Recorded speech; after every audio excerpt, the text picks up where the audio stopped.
Welcome to the WRAL Daily Download. I'm Grace Holland. Last week, WRAL reporting found fans sent death threats to UNC Athletics Director Bubba Cunningham over West Virginia's snub in the NCAA tournament. We got 685 pages of emails that were sent to Cunningham, and in some, people threatened to kill him. WRAL sports investigative reporter Brian Murphy joins us now to break down what exactly happened here. Brian, thanks for being here. Yeah, thanks for having me. This controversy happened a couple months ago. People may have forgotten about it. North Carolina was the last team in the NCAA men's basketball tournament. West Virginia was the first team left out. A lot of questions about how North Carolina got in. They didn't have a very good record against top teams. And of course, Bubba Cunningham, the athletic director, was right in the middle of it. He was also the chairman of the selection committee. He received a bonus for North Carolina making the tournament, and that led to all kinds of people jumping to all kinds of conclusions. Okay, and so as you started to look into this, like, what made you want to try to get a hold of emails and see what was said there? Yeah, I requested all the emails from the next 2 days. So after the selection show through maybe Tuesday. And one thing that made me request them is I heard what Boo Corrigan went through. He is the athletic director at North Carolina State. He was the chairman of the college football playoff selection committee when they left Florida State out of the 4-team playoff. And he had to deal with the same thing, death threats, increased security. And so I just wanted to see a sampling of what, Bubba Cunningham had to deal with, figuring he dealt with the same stuff. And he did. I mean, some of these were awful, awful emails threatening his life, wishing disease upon him and his family and his grandchildren. I mean, some mentioned family members by name. Some were somewhat clever, but the vast majority were profane, calling him corrupt and dishonest and a scumbag and trash.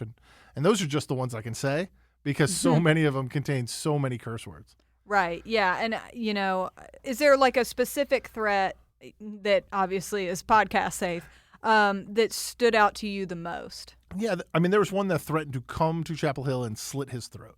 It included many other words in there. But, I think there was one that said they were going to come and shoot him in the head.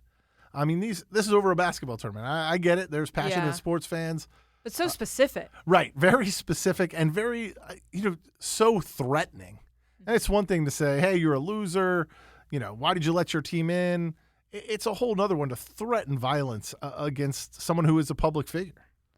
And so West Virginia fans were not the only ones who were upset. West Virginia's governor and attorney general got involved in all of this. So kind of refresh our memory on how that all went down. Yeah, if you remember, the next day, the West Virginia governor and AG called for an investigation. And they never really got to an investigation, but they did send the NCAA some questions that appeared in these emails. And some of those questions, they said, hey, we're not making accusations, but how does a sitting AD on a team, on the bubble like North Carolina, what role does he play? And so that they asked some questions, but nothing really ever came of that. I thought it was interesting going through all these emails. Not only West Virginia fans, they were, by far the most numerous and angriest, but Louisville fans upset about getting an 8 seed and Michigan fans upset about getting a 5 seed. So their teams were in the tournament. They were just unhappy with the seed they got, and they even sent emails mostly questioning, how did you do this? It was less violent on a whole than the West Virginia ones, but a lot of questioning like, hey, you guys are dumb. Why did you do this? Okay, let's take a quick break, and when we come back, we'll talk more about the UNC reaction to these threats.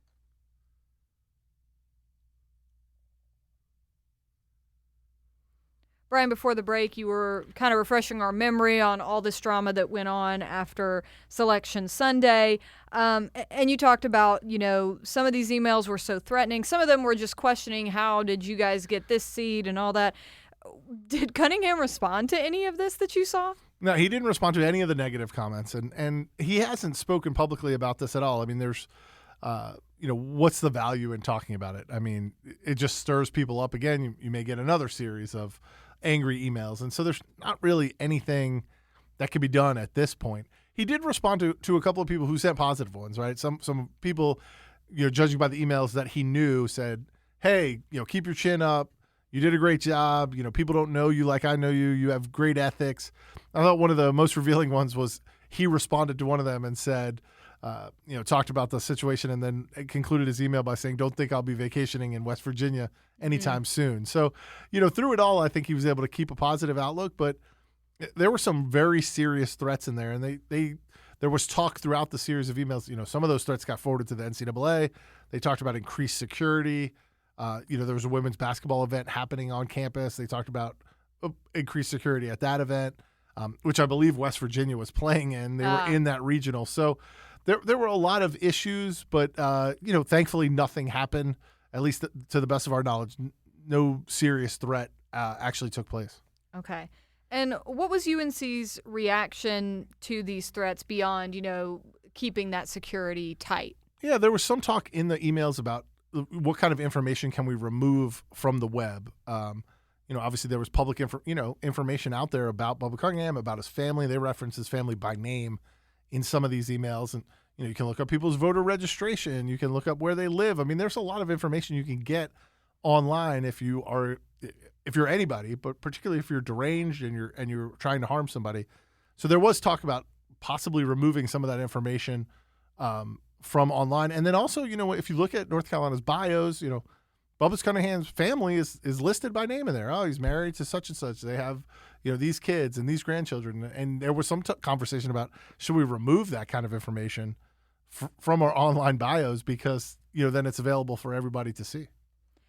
So as you kind of alluded to before the break, this is not the first time we've seen something like this in college sports locally with what happened with the NC State AD Boo Corrigan.